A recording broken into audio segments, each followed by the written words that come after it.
which song on the album is Summer's favorite?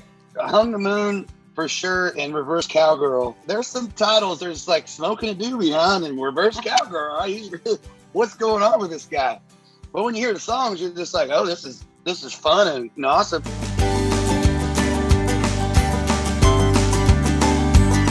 Hey friends, it's your girl Emily Curl, and we have something really special for you today. We're hanging out with country music superstar Jon Pardi as we celebrate his 4th studio album, Mr. Saturday Night.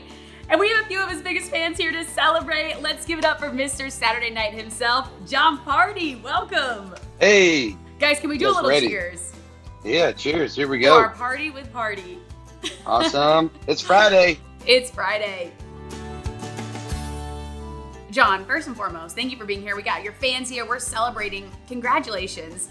Your new album, Mr. Saturday Night. I mean, this was so cool to hear. I mean, we know you and love you as this good time guy, but I feel like this album, we got some other complex layers. We got some vulnerability. Tell me a little bit about this project and why was it important to you to show those different sides? Well, I feel like every album should have another side on it, you know, and I'm already thinking about what to do on the next record. And I feel like some of the songs I wrote, some of the songs that I didn't write, I've had with me for so long, and I love them and listen to them before anybody else. You know, it's been like 2 years with some of these songs, but when I go and produce them, I go in and sing them, I'll change them a little bit to where they really hit my emotion and what it means to me. That kind of makes it special. I mean, regardless if I write it or not, I feel like you still hear and feel like what I'm feeling through the song, because I really gotta carry the emotion through the songs, that even if I didn't go through it. But I love the songs we had for this record. I think people are going to really dig it. Yeah, I mean, already we really dig it. I think the fans can agree here.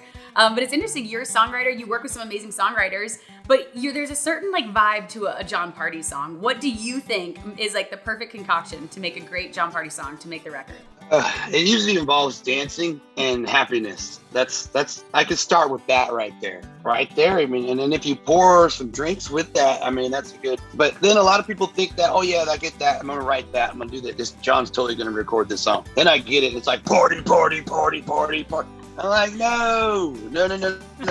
Let's throw a little taste in there, okay? We don't need to just slam down our throats. And there's got to be a little twist, a little hook at the end. Yeah, there's definitely always some hooks and catches in it. So, but there was some different stuff that I put on this record that, you know, you wouldn't necessarily think that I would record, but that's my favorite part, is doing stuff different. And when we did a little Rancho Fiesta Sessions album before this, and we recorded at my shop, we did Nothing Compares to You and Tom Petty, The Waiting, and it kind of showcased my voice and my, you know, what I can do as an artist. And so on this record, I wanted to throw in a little bit of that in there, and it's just a little bit, but it's in there.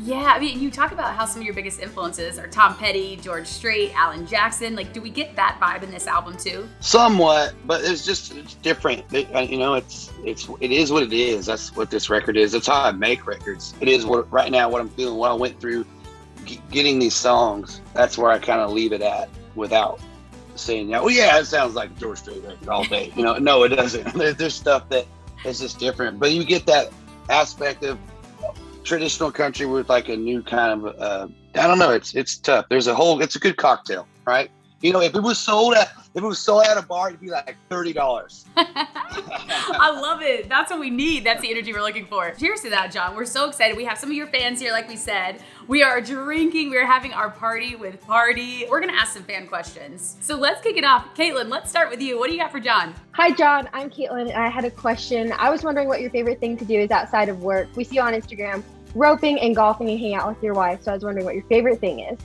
Working on my property, and right now a beach vacation could be one of my favorite things to do. That's really what I like to do, is go on a vacation to the beach. One of my favorite hobbies. That's the dream right there. Great question, Caitlin. Let's go over to Shani, because Shani, I think your question also involved a little beach time, right? Yes, it did. So my question for you, I love to travel. I just spent the past year on a beach, so I definitely relate. What's your favorite city that you've ever performed in? Honestly, I would say any crowd at whatever town we show up to, if the crowd is having fun and enjoying themselves, that could be, any city. And everywhere we go, it just blows our mind. People just having fun and rocking out to music, singing along. Like, we played in the Illinois State Fair last night, and you know, they were just like rocking out. It was crazy, and it's just hard to pinpoint. Oh yeah, you know, this is my favorite. I don't know, because you think like West Coast, Texas, those are all crazy, all fun times. Then Illinois State Fair, just throwing people passing out and like just going crazy. So you just never know. So it's hard to pinpoint. Oh my God, Illinois throwing down. I mean, I had to like stop. They were like flagging me down. Last time, like flagging me down, like. And I was like, security are trying to get him. And then I stopped, and like somebody literally passed out, and I like held the show because we were about to go. We covered a Metallica song, and it's really rocking. We were about to go into that, and I was like, we cannot go into the Metallica section while there's somebody down on the ground. So I stopped the show, got the sheriffs and the paramedics, got them out, and then we went back to just right on rocking out. So did you go straight into the Metallica song from there? The fans were like, okay, everything, like thumbs up, like everything's back to normal. And so like right back into What I Can't Put Done to the Metallica song. What Metallica song, by the way? So, you know, Metallica just came out with their anniversary of the Black album, which had like Inner Sandman, the biggest heavy metal. And I didn't want to do that, but they asked me to be a part of it, which I was like, you know, I don't like huge into heavy metal, but I love Metallica. Like, you know, working out, you throw in the hard rock, and you know, it's just good. So we chose Wherever I May Roam. It's really cool how we did it. It's rocking, but there's a lot of fiddle and steel, and we kind of made it a little more Western. But we only played 3 minutes of it live, so it's not so intense because it is intense. Okay, we have a couple more fan questions. Let's toss to Kayla for our next one. Hi, Kayla. Hello. Who is one person you would love to collaborate with? Oh man, the collab question. I still think Justin Timberlake would be a really cool one. Ooh, that is a good one. I know he loves Stapleton and did that whole thing, but he is a part owner of a restaurant in Nashville called the 1230 Club. If you guys go downtown, it's the 1230 Club, and JT's a part of that. And they asked me to open up like back in 2021 to do the opening night, and we've hung out and everything, and like so there's like a we're past the meeting point.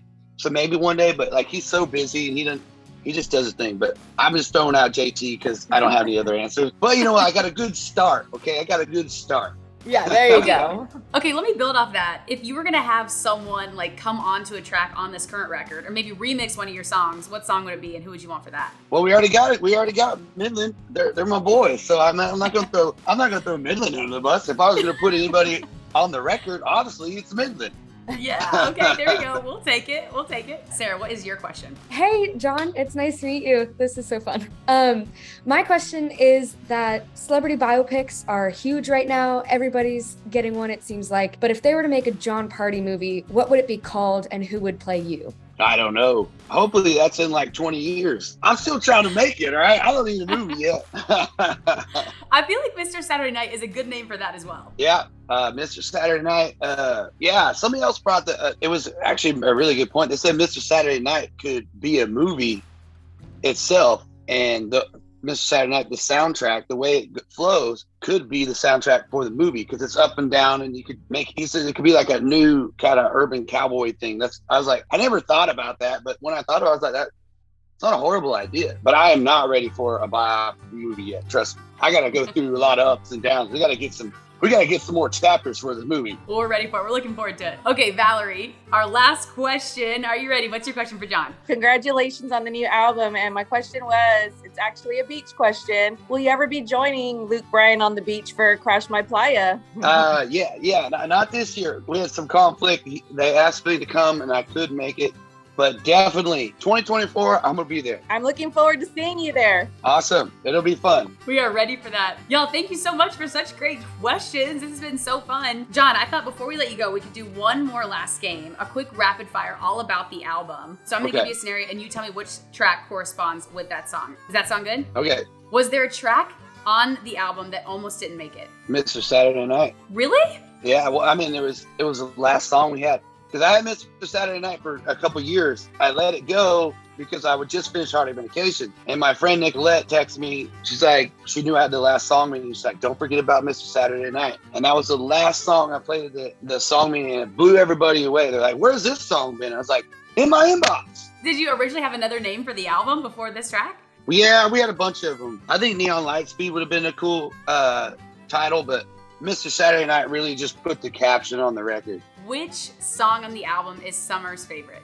I don't know. I mean, Hung the Moon for sure, and Reverse Cowgirl. I mean, Reverse Cowgirl's awesome. You probably haven't heard it yet, but you will. Well, I wasn't sure what to think when I saw it in the track list. I was like, what is this gonna be? There's some titles. There's like Smoking a Doobie, huh? And Reverse Cowgirl. Right?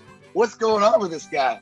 But when you hear the songs, you're just like, oh, this is fun and awesome. But first got Reverse Cowgirl. I did the same thing.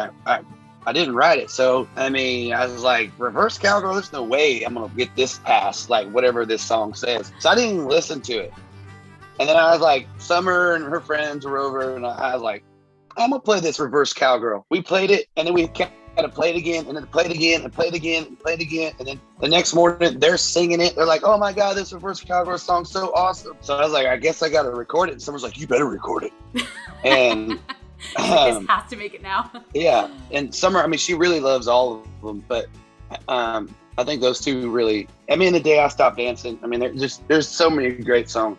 Okay, last question for you, Jon, is of all of the songs right now, which one are you most proud of? I would say Mr. Saturday Night. It's a wonderful story. The hook comes out of nowhere. Once you hear it, you're like, wow. And the fact that my buddy Benji has been wanting me to record a song of his for like 4 or 5 years now, and he finally got one, and and it made his day. And like, so like, I have all these songwriter friends, and I have to work a lot. I have to travel. I have to sing songs 90 minutes every 3 days a weekend. The time for writing and strain on my vocals is, it's just hard. So a lot of these songwriters write for me all the time. Like, they'll send me songs. Hey, check this out. But Benji finally got one, and he's been a great dude. And that's why I love recording outside songs from songwriters that are buddies of mine. Like, it only helps their career as a songwriter and their life out so much more. So, man, you got to think about it. They're helping me out because they know me. They know what I love. They listen from my past records to know,